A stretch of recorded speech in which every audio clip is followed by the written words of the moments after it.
Are you stuck between whether you should invest or save your money? Let me give you another option. Why not start by paying off your debts? And here's the reason why. Debts like credit cards, loans, or even SPay letter tend to have a high interest rate than what you save.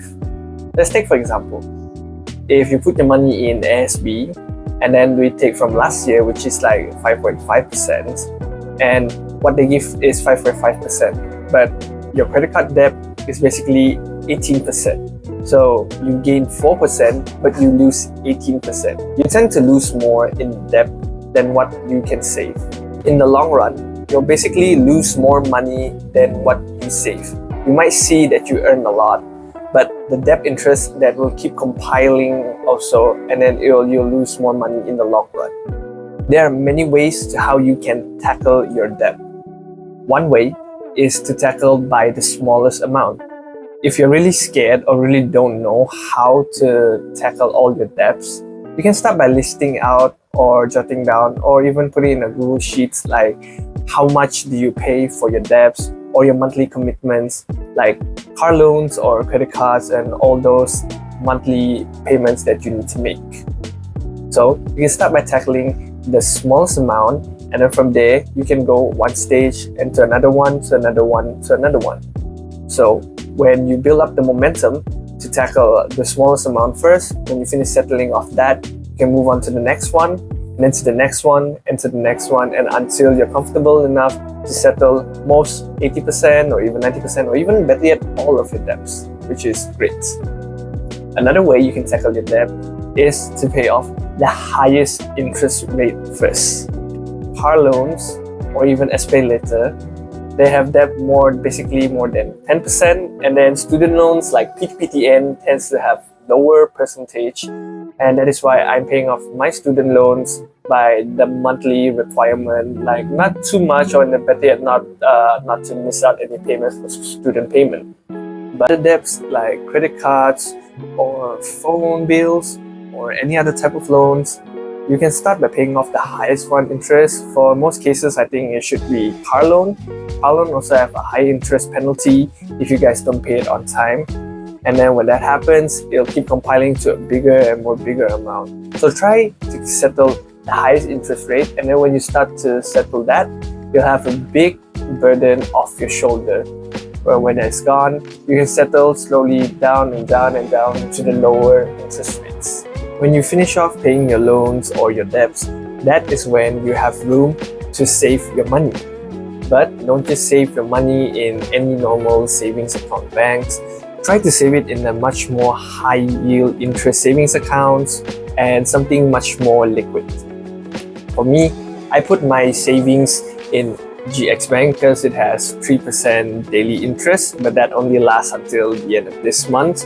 And starting from next month, it'll go down to 2%, which is a big bummer. But yes, we'll see what other places there's much more liquid and also a much more higher interest to give.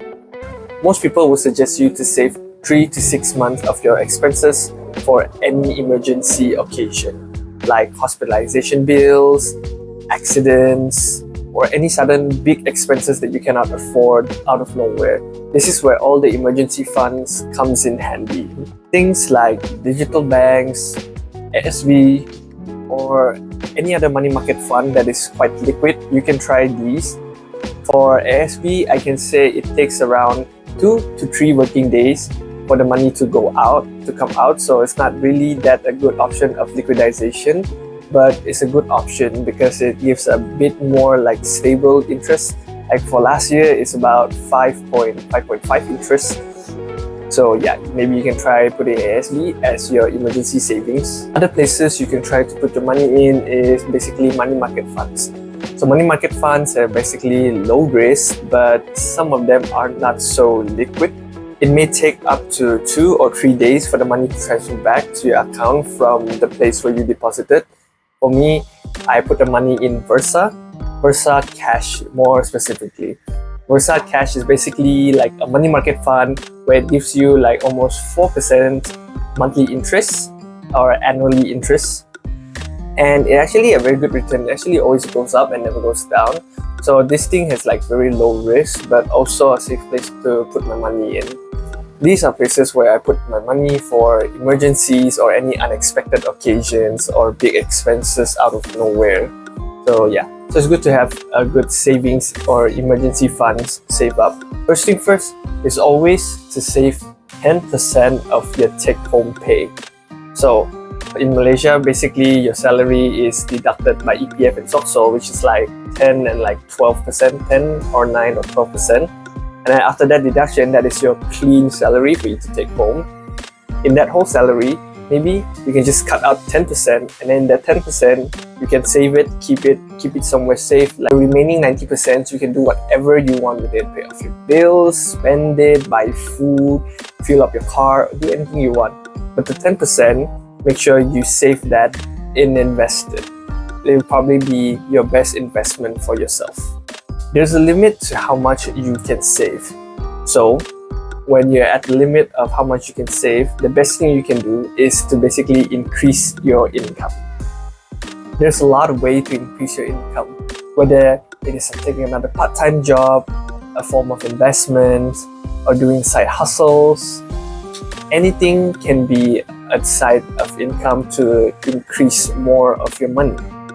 I invest in money market funds or just a very small form of investments, basically by using Versa.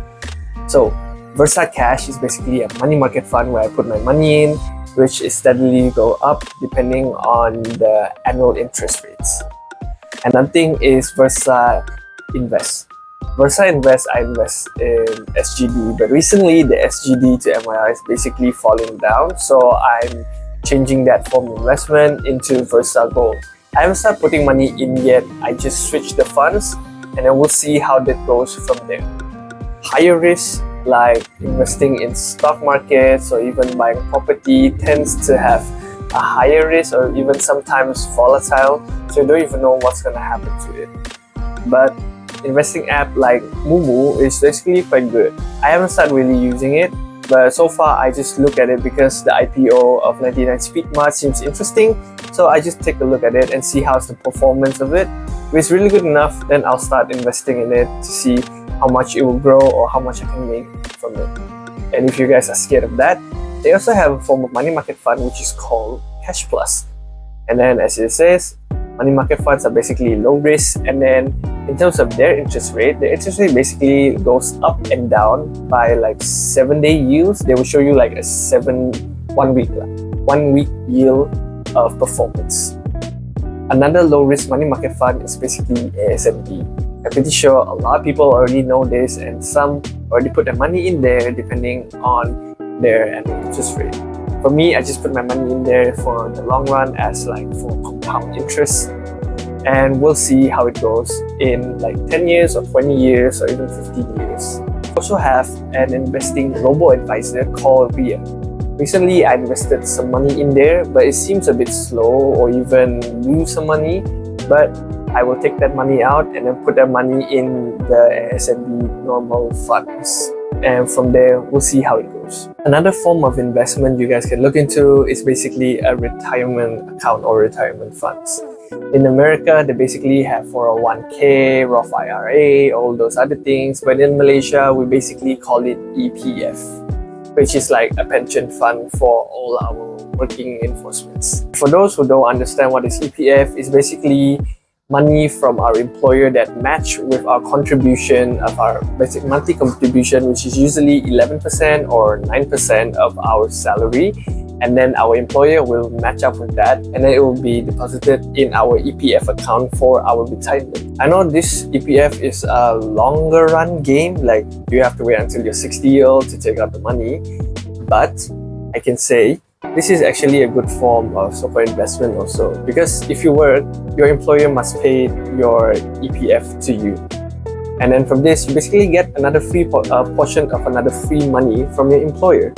And lastly, this is the most important thing, don't forget to invest in yourself. Yourself is basically the biggest asset that you can invest, whether it is skills, knowledge, time, or any other thing that you invest in yourself. This thing can have a huge impact in your future. Learning different skills can help you achieve a bigger salary or a bigger dream for your future role or your future jobs or even your future careers and all the other things. Upgrading yourself is the best form of investment I will ever make for myself.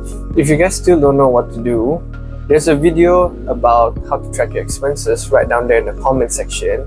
It's basically how I explain how I use Google Sheets, something very free and simple, how to track my expenses, to pay off my debts and my loans and any other things that I need to pay off. And if you guys don't know where to save, here's a video of Versa, which is like a brief explanation of Versa. Also down in the comment section, you guys can skim through it, look through it, and understand a bit about the product before you really put money in there. And don't forget to help me like, share, and subscribe if you guys find this video to be really helpful. And until my next video, ciao.